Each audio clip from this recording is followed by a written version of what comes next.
Today we're going to talk about the best metal album of all time, Master of Puppets.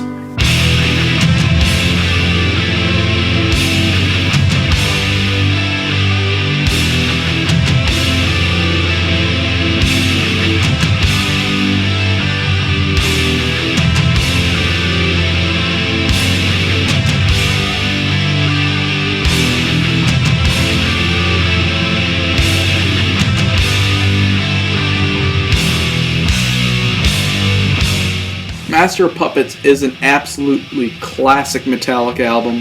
However, I'm going to start this by saying that I do not think it's the best metal album ever, or even the best Metallica album. This album came out in the biggest year for thrash metal, 1986. A lot of big albums came out this year, especially in the Big Four. The artwork for it is absolutely awesome. It might be my favorite Metallica album art, with like the crosses, like a graveyard, and it shows that like a puppeteer is like controlling the crosses, and I think it's supposed to represent that like the crosses are supposed to be like soldiers or something, and that like it's puppeteering these soldiers to their deaths. And you can see like a helmet on one of the graves. This is when the band was starting to get huge in the underground scene. After this album, they were like the biggest thrash metal band for sure, and they were spearheading the movement. And Ride the Lightning was so cool in like the underground scene that Elektra Records noticed them and like, ooh, Metallica are a cool bunch, so they signed them to their label, and they had Master Puppets released as an Elektra Records album instead of Megaforce. The band decided to kind of rejuvenate a little bit. They were big alcoholics in this time and partied a lot, and decided to cut back on their drinking, and Lars decided to get drumming lessons, and Kirk decided to have guitar lessons by Joe Satriani. What's funny is when they released the album, they had a parental advisory sticker on there placed by the stupid PMRC, Parents Music Research Center, which are the people that are like, oh, this album has a lot of bad words on there and stuff. So Metallica infamously put a parental advisory sticker that read, the only track you probably won't want to play is Damage Incorporated, due to the multiple use of the infamous F word. Otherwise there aren't any shits, fucks, pisses, cunts, motherfuckers, or cocksuckers anywhere on the record. The production is something to talk about, because the production is probably my favorite Metallica production ever. It's super trebly, but it's super heavy. So the album starts with an absolute Metallica classic, one of my favorite Metallica songs, Battery, which has this really cool like acoustic guitar intro where James has a lot of acoustic guitars overlapping each other and playing more of like a higher melody over top of it, and you have like 5 or 4 acoustic guitars at one time.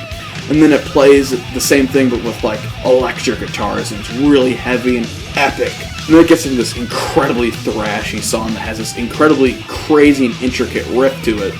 I've never understood how James can play this song this fast, because all he ever does is downpick the guitar, and this song is so fast and frantic that I can only play with alternate picking, which is up and down, but he's just going the whole time. The lyrics of the song are absolutely awesome and iconic. Cannot kill a family, battery is found in me. That's probably my favorite lyric from the entire song. It's really, really crazy. The drumming on the song is very cool. It shows that Lars finally knows what he's doing, and he's kicking ass with the double bass pedals. The middle section's really great. There's some really cool riffs in there, and the guitar solo is freaking awesome from Kirk.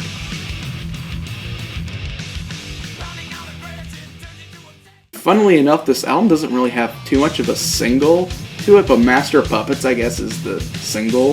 This song is the epic title track. It's so classic, and it's considered the best Metallica song, and I definitely don't disagree. The song has a lot of like really cool, intricate like intro parts where it keeps changing until it finally gets in that cool, thrashy, chugging riff of the verse. The lyrics are really classic. I love the part where he says, blinded by hate, you can't see a thing.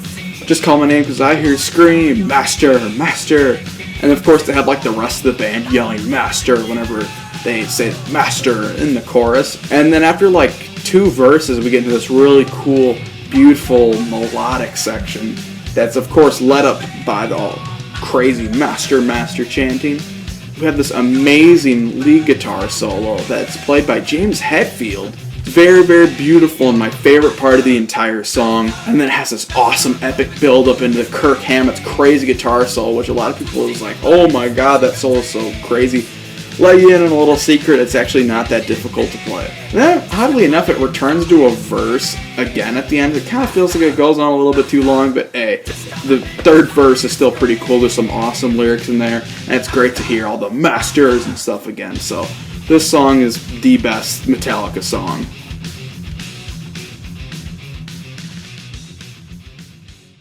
Then we have my least favorite song on the album, and maybe my least favorite song from the 80s era, and that is The Thing That Should Not Be.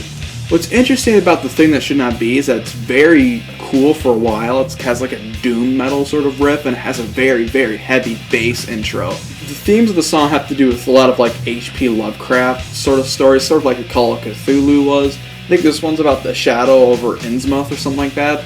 And this one, you could tell Cliff probably had the idea to do something like that. It has a cool riff to it that's sort of generic, but it's cool because it's like slow and heavy and stuff, a lot of bass in there. And the verse is kind of cool because it's really creepy and stuff.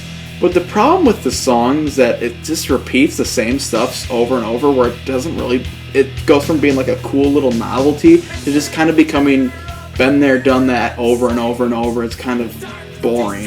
And it doesn't really go anywhere. It doesn't get really cool. Like another song on this album that starts boring, it gets awesome.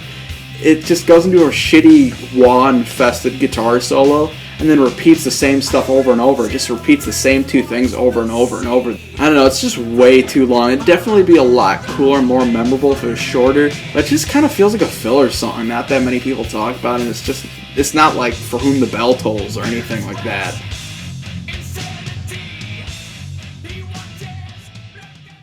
Then we get to a really, really great song called Welcome Home, Sanitarium. I love the song as the ballad on the album. And it's about One Flew Over the Cuckoo's Nest. So it has to do with like insanity and stuff, like a sanitarium, which is a mental institution. The guitar soloing on here from Kirk is amazing, and the singing from James is actually really beautiful. The chorus is very heavy and cool, and then when it gets heavy towards the end, it's really awesome. It goes into some really great riffs. And I love the part where it says, "Fear of living on, knees are getting restless now, mutiny in the air." And that goes into this absolutely batshit insane guitar solo from Kirk Hammett. It definitely keeps in the same vein as Fade to Black and One. It is another awesome song, one of my favorite songs of the whole album.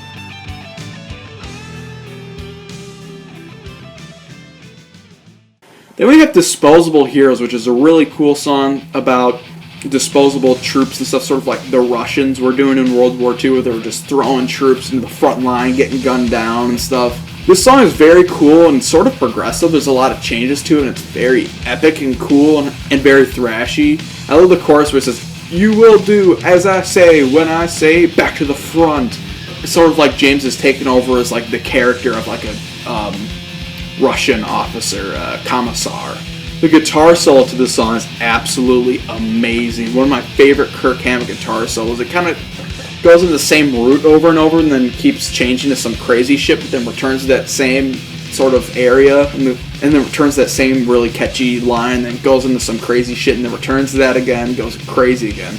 You could tell he definitely had a lot of tutoring and training to have this awesome new guitar soloing mindset. But he also was starting to use wah pedals a little too much.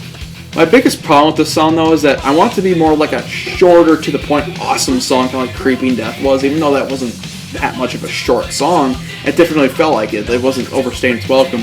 Disposable Heroes, once it gets to the point, it just returns to the verse again, and it kind of goes to the same motions. It's really annoying. It's like 8 minutes, and it just feels way too long, but it's still an awesome song.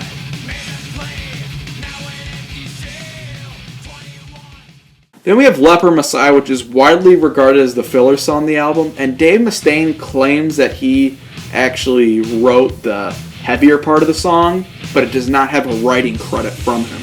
The song's very weird. It sounds almost like a B-side, because the song opens with them kind of like fucking around the studio preparing to play, and just like 1, 2, 1, 2, 3, like counting it in. The intro's really weird and just kind of boring. But then you get into the verse, which is actually really cool. When you start getting into the verse, it just actually starts to have this really cool, heavy atmosphere. I love the evil, harsh way that James sings in the song. It's very fierce and cool. I really like the chorus, though, because it's very, very creepy. And then the song gets into that part Dave Mustaine claims he wrote. It's really awesome. And this whole part's definitely worth the wait to get through the weird, awkward intro and the maybe kind of slow, to some people boring, main parts of the song. There's a lot of great vocal lines from James in this fast section, and then we have a really, really great guitar solo from Kirk where he's doing some really cool arpeggioing. And it's one of the reasons why I think this album is not as perfect as people think it is.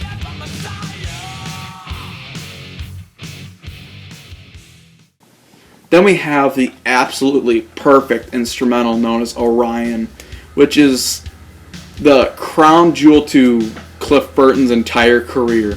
This instrumental has a really cool, quiet bass build-up, like a bass swell, and then the band members come in one at a time. You have Lars's drums come in really loud and fierce, and then the drums do this weird interval, and then the guitars come in full force.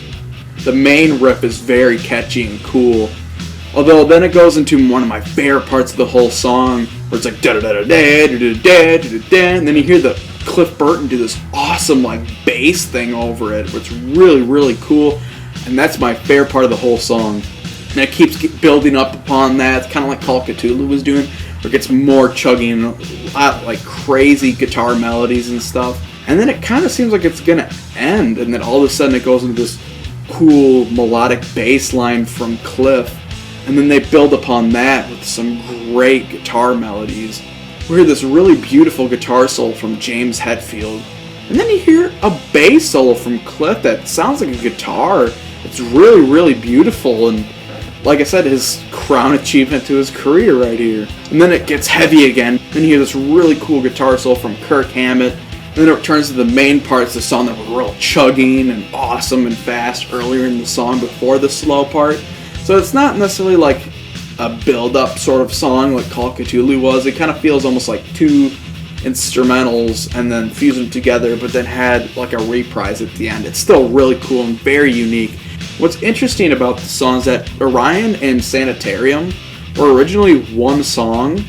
The first half of Sanitarium, the beautiful part, and then it would go into the beautiful part of Orion, and it was like a really long song. It was called One Thing. That was like the demo version.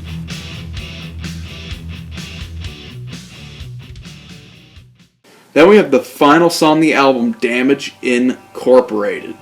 What's funny is I used to not like this song because I always thought it was really cheesy when, for the chorus, James would just say, Damage Incorporated. But now I've realized the sheer badassery of this song. It has a really cool bass swell intro, and all of a sudden it gets fucking insane. Like this really heavy build-up. All of a sudden it's like, holy shit, what are we getting into? And then all of a sudden, the fucking most fierce playing that they've done so far. And like I said, they like to end their albums with the fastest song. This song fucking blitzkriegs the entire album. The double bass playing on it and drumming is absolutely incredible. I love the verse riff, it's so chugging and catchy. And I love the cool, fierce way that James sings on this song. I really love it when he's building up to the Damage Incorporated whisper. He's like doing these incredible yells and getting more and more fierce, as if his voice is like tearing. The guitar solo later in the song is really great, and I love the part towards the end where he just goes fucking absolutely ballistic on the drums.